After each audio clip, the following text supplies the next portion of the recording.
Thanks for letting me share with you today. A few years ago, Amber and I had the opportunity to lead a trip of young adults to India on a missions trip.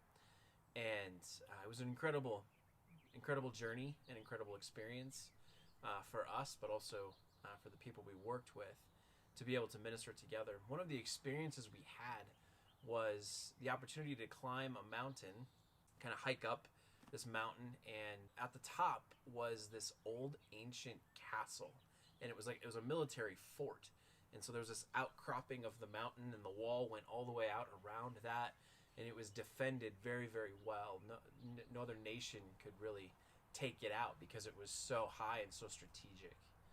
But when you walked out onto the edge of this outcropping, you were literally at the edge of the mountain range, and it was almost just a cliff down to plains. And if you looked to the north, then you saw just the edge of the range, and if you look to the south, the edge of the range. There was no other mountains or even foothills. It just this incredible mountain range just stopped, and then plains out from there as far as you could see, and it was just majestic, and you could just see the creativity of God in that and in nature, and it was just absolutely awe-inspiring. We use the word awesome in our culture. I use it all the time.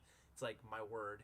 But this truly was awesome, awe-filling, blew my mind at how incredible it was. If you've ever been to the mountains in Colorado or somewhere else in our context, you know kind of what that is like to see for miles and miles and miles, just to see incredible mountains. But this was just this mountain range, and it just stopped. And as I was in that moment of awe and inspiration and just the wonder of the incredibleness of God and his creation, I looked, and there was this idol, this little structure, which is a temple, little tiny thing, not much bigger than the concrete slab I'm sitting on right now, and this statue inside.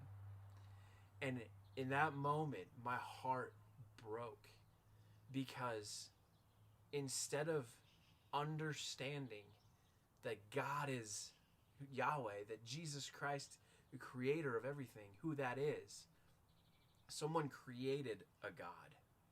And in that high place, instead of worshiping the creator, they literally worship their own creation, their own idol that they created.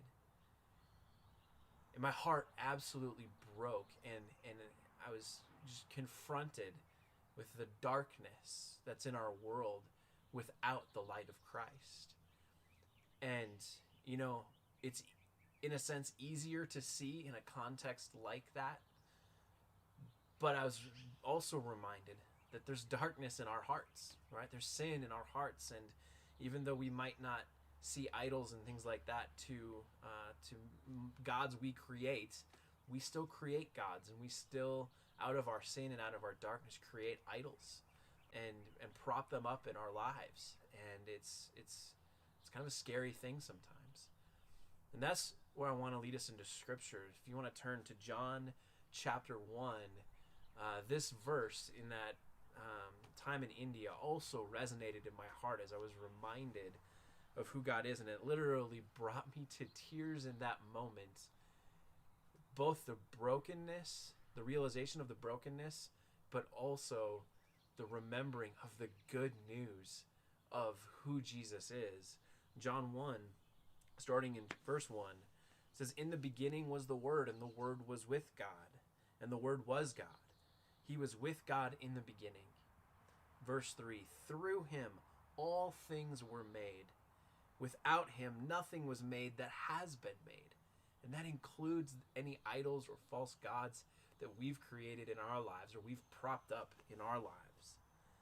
Verse 4, "In him was life, and that life was the light of all people." In him, in Jesus, was life, and that life was the light of all people. What good news that is. And then verse 5, "The light shines in the darkness, and the darkness has not overcome it."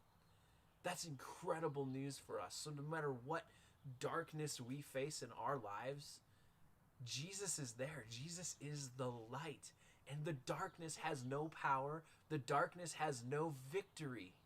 Jesus has the victory.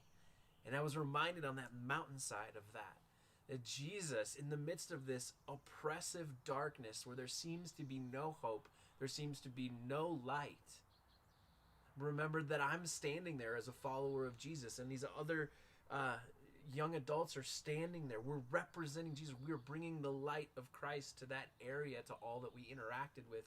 We couldn't tear down their idols because that would have been disrespectful and not a way to do it, but we were bringing the light of Christ into darkness. Jesus offers us light when we accept him as our Savior, but then he also invites us to be the light to those around us. And that's what I want to encourage us with today. If you have darkness in your life, if you are in despair or even living in sin, I want to encourage you to just confess that to the Lord today and invite Jesus to come in and purify you. Allow his light to give you his life, because that's what he does. There is life outside of sin and darkness. And if you have that and you get that, and I want to encourage you to share that with the world around you, with the people around you. Maybe, especially in this time of quarantine, it's posting on your social media platform, your Facebook, your Instagram, your Snapchat, your TikTok, whatever your platform is. Posting a Devo, maybe like this one, where you're sharing the good news with those in your sphere of influence on social media. Or maybe it's contacting family or coworkers and just sharing some encouragement, just being encouraging to them, and sharing a verse that's encouraging to you that might be encouraging to them. We have the light of Christ. Let's share that with the world around us.